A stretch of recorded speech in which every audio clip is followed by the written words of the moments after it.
Sa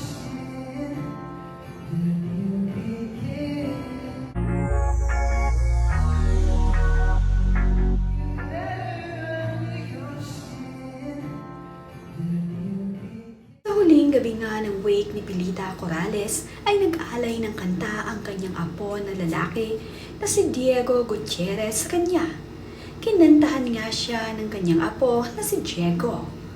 Ito namang apo ni Jackie Lou Blanco ay talaga namang tutok na tutok habang pinapanood ang kanyang tito Diego na kumakanta.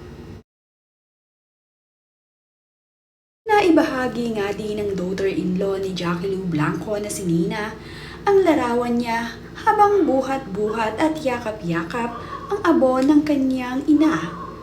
Mayroon ding napaka-sweet na mensahe ang daughter-in-law ni Jackie Lou Blanco na si Nina para dito sa kanilang mamita. Ayon nga dito kay Nina ay, "Mamita, your kindness, joy, and generosity will never be forgotten. You brought light to everyone's life. Now you are an angel watching over us."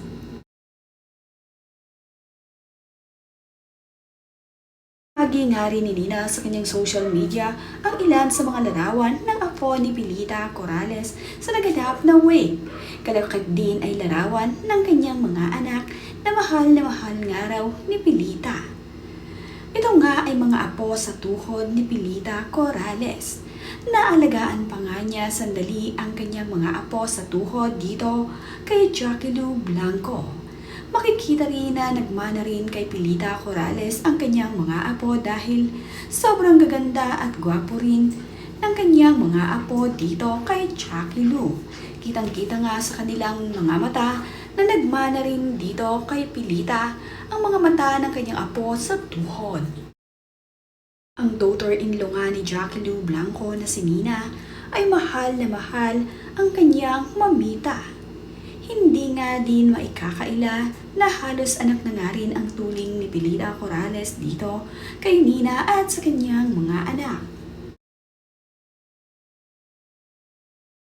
Huling gabi nga ng wake ni Pilita Corrales ay sama-sama ang kanyang mga apo na nagyakap-yakap habang ito ay nakatingin sa kanyang apo.